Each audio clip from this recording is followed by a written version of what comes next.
శ్రీ సాధు సుబ్రహ్మణ్య శాస్త్రి గారు తిరుపతి శ్రీ వెంకటేశ్వర 6వ భాగం 5-10-24 ఎన్నో విషయాలు మనకి చెప్తున్నారు. ఒక్కొక్క క్షేత్రం అక్కడ ఉండేటువంటి తీర్థాలు గురించి చెప్తూ ఒక మాట చెప్తున్నారు. ఒకే చెట్టుపై ఉన్న 2 అందమైన పక్షులలో ఒకటి ఒక ఫలాన్ని భుజిస్తుండగా వేరొకటి దాన్ని చూస్తూ తృప్తి చెందినట్లుగా. ఇవి ఉపనిషత్తు కథా శ్లోకం. మానవ శరీరాన్ని పొందిన జీవాత్మ కర్మానుసారంగా పుణ్యరూప పాపరూపమైన ఫలాన్ని అనుభవిస్తూ ఉండగా జీవాత్మ అందులోంచి శరీరస్థుడవైన నువ్వు కర్మసాక్షివై కర్మ ఫలంతో వికృతి చెందక నిత్యానంద మగ్నుడవై ఉంటావు. జీవాత్మలో నువ్వు నెలకొని ఉన్నందుకు నీ చేత ప్రేరణన కర్మ ప్రవృత్తి విముఖుడై మోక్షాన్ని పొందుతా. ఓ లక్ష్మీనాథ, నీ రూపం తత్వం సర్వజ్ఞత్వం అనంతమైంది అన.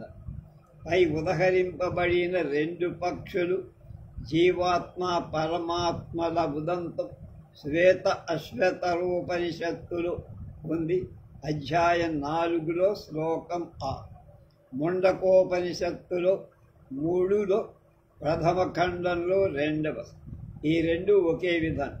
ద్వా సుపర్ణా సయుజా సఖాయ సమాన వృక్షం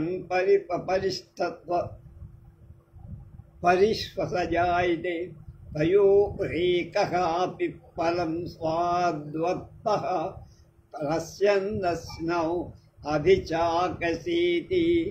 వరాహ పురాణం అధ్యాయం 48లో శ్లోకం 38 నుంచి 40లో కూడా కొంచెం కొంత భిన్నంగా ఇలా కాదు. ఏకం వృక్షం సమాసాతే సుపర్ణావయుతౌ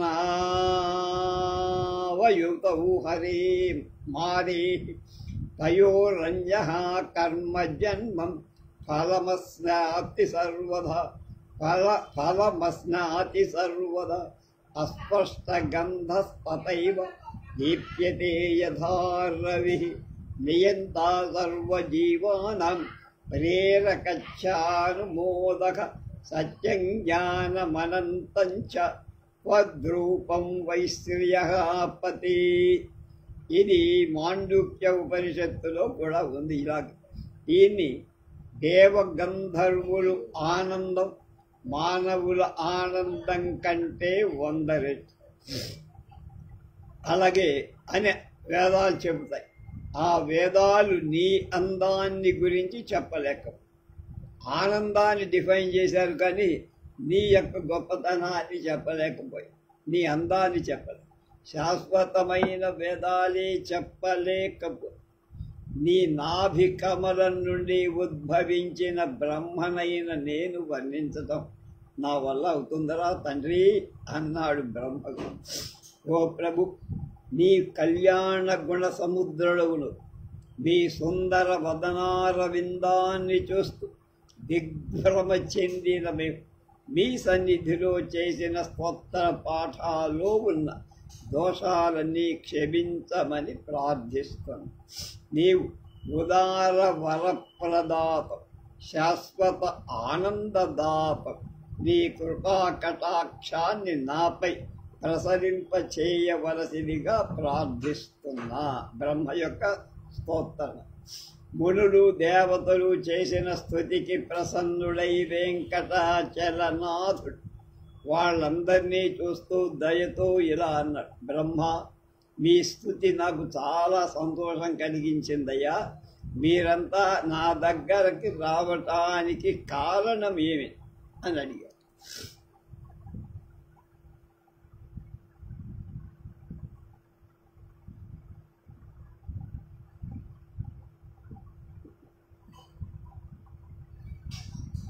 బ్రహ్మ దానికి సమాధానం చెప్పారు.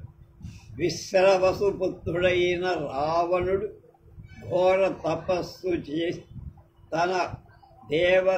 తనకు దేవదానవ రాక్షసుల వలన ప్రాణ భయం లేకుండా వరం పొంది మనుషుల వలన మరణం రాకూడదని కోరు వరం పొందటం వల్ల కలిగిన అహంతో లోకాలన్నిటిలో ఉన్న జనులను ప్రత్యేకంగా మునులను అవమానించి బాధిస్తుంది.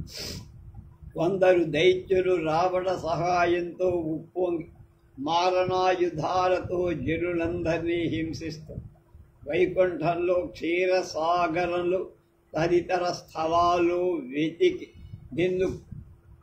నువ్వు కనపడకపోతే ఇక్కడికి వచ్చా. శత్రుంజయ, ప్రపంచాన్ని రక్షించాల్సిన బాధ్యత వదిలి నువ్వు రమా వినోదివై ప్రసన్న వెంకటాచలంపై ఆనందంగా విహరిస్తున్నావేమిటయ్యా?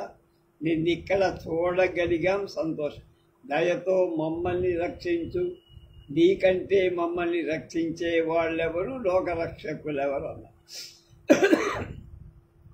బాధా తప్తులైన వారితో స్వామి ఇలా అన్న, నేను మీ రక్షకుడు. మీకు రావణుడి వలన భయం లేదు. మిమ్మల్ని రక్షిస్తానని వాగ్దానం చేస్తున్నా. కొద్ది కాలంలోనే ప్రపంచాన్ని బాధిస్తున్న రావణుడిని, వాడి జాతిని నాశనం చేస్తాను అన్నాడు. ఆ తర్వాత అగస్త్య మహర్షికి అభివాదం చేసి ఆ మహామునిని అక్కడికి వచ్చిన కారణం అడిగాడు. వీళ్ళందరూ వచ్చారయ్యా, నీకేంటి, నువ్వు బ్రహ్మిని చెయ్యగలవు కదా, ఎందుకు వచ్చావంటే అగస్త్యుడు ఇలా అన్నాడు, ఓ దేవతా ప్రభు, నీ ముఖార విందాన్ని దర్శింపక, నిన్ను సేవింపక నేను ఒక్క క్షణం కూడా బతకలేనయ్యా, ఉండలే. అందుకే నిన్ను దర్శించటానికి వచ్చా. నీకు మరొక విషయం కూడా నేను విన్నవించాలి, వాడు చెప్పింది కాదు. నీ నివాస స్థానమైన వెంకటాచలానికి దగ్గర క్షేమంగా జీవించాలని వరం పొంది సకల జనులను బాధిస్తున్నారు కనుక మీ నివాస స్థాన సమీపంలో ఇలాంటి దుష్కృత్యాలు సంభవించటం అన్యాయం.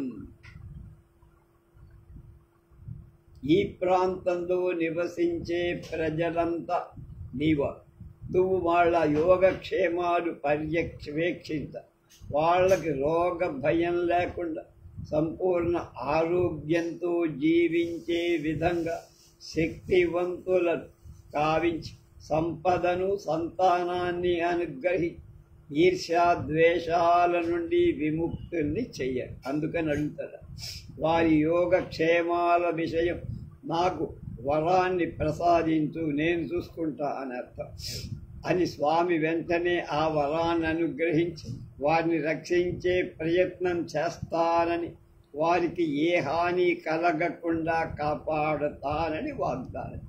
తర్వాత సనకాది యోగులను చూసి వాళ్ళు వచ్చిన కారణం ఏమిటో అడిగారు.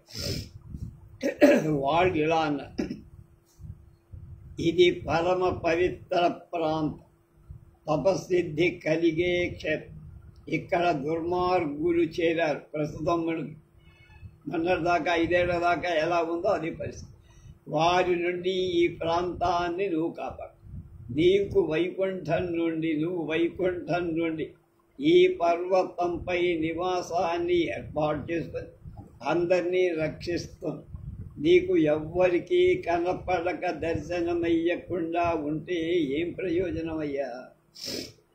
ఇక్కడే శాశ్వతంగా నివాసమై అందరికీ ఉదారంగా దర్శనం అనుగ్రహి ఈ గొప్ప వరాన్ని ఆశిస్తా అని విష్ణువు వెంటనే వాళ్ళ ప్రార్థన కూడా ఒప్పుకున్నాడు, అంగీకరి.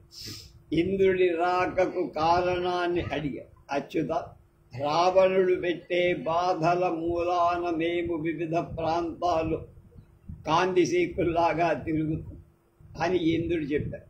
లక్ష్మీపతి ఆయనతో, దేవేంద్ర,